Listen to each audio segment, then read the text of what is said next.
All right, it's Tuesday morning. A little chilly today, not as chilly as we would have liked. One of the challenges our team is now facing is the weather. We talked a little bit about it. Mud season is approaching. Now, generally this time of year, we are a little bit colder, and we really are looking for cold nights. Last night, we saw 27 degrees. 27 degrees, still good. We're down below freezing. We could have used that 22 degrees we had in our forecast, would have been great. Today we're gonna only supposed to peak up around 32 or 33 degrees. That's gonna be good to help keep the roads solid. And you can see behind me, this is the road right now. I'm down by the Adams Field and the Adams cabin.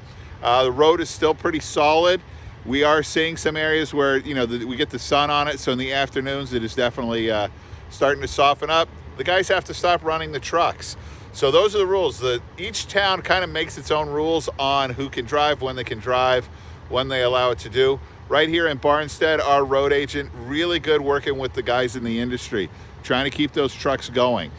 Now, interesting fact, forestry or timber in New Hampshire is a $1.4 billion industry, and they actually estimate the total output from that is about $2.4 billion. And that has to do with other products that are made from the wood that's harvested, those sort of things. So whether it goes to chips that become biofuels, whether it's going to timber that becomes a bowl or a desk or just shelving or any of those sort of things, that's a big part of the industry here in New Hampshire. Now, if you can see over my shoulder a little bit there, you'll see where Matt has stacked a bunch of trees. Make sure I aim the right direction. There it is. So those are called hitches. So when Matt is taking them down with the feller buncher, he stacks them. Then what'll happen is Danny comes by, he brings the skidder over, uses the grapple, picks up the hitch, and he's gonna drag it down to the area where they're gonna process.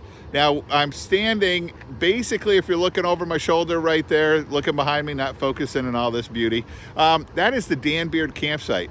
Right now, I'm at the far edge of where this main pasture harvesting area is gonna be, that really cleaning up. And this is the area that really had a lot of trees that have been hit by wind and that sort of stuff. The wind kind of whistles up through the clearing over here that you'll see, and it'll whistle right through those trees, and it really brings them down.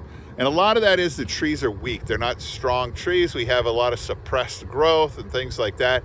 As you look in there at the trees, you see a lot of thin, tall pines, and that means those trees were suppressed.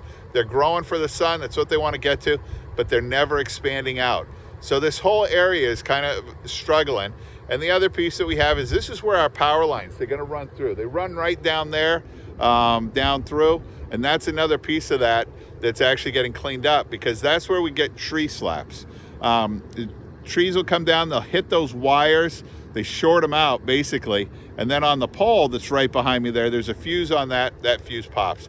So there's a lot of pieces as to what goes on here. We got to get the trees that are coming down on.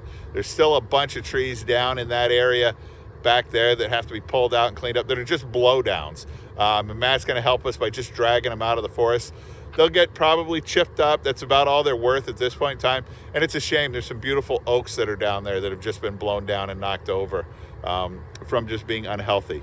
So the guys are up against it today. They're going to be working hard. They're trying to get about 5 loads out today prior to the roads becoming unpassable for them, or really not unpassable, but a point where they would do damage to the roads. So they're trying to be courteous and all those other things and working with the road agent, because he's been great to us. And it's not that way in every town. There's a lot of towns that are like, nope, you're done. And they shut that industry down. And a lot of things happen. They have to stop. If they don't get the timber that's being taken to market off the property and it has to sit, it actually will stain and it's not going to be worth anything. So it's important for them to move those off.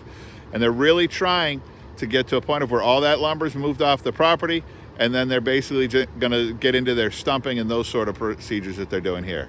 So we're hoping for a good day for the guys and they can get a lot of stuff moving on.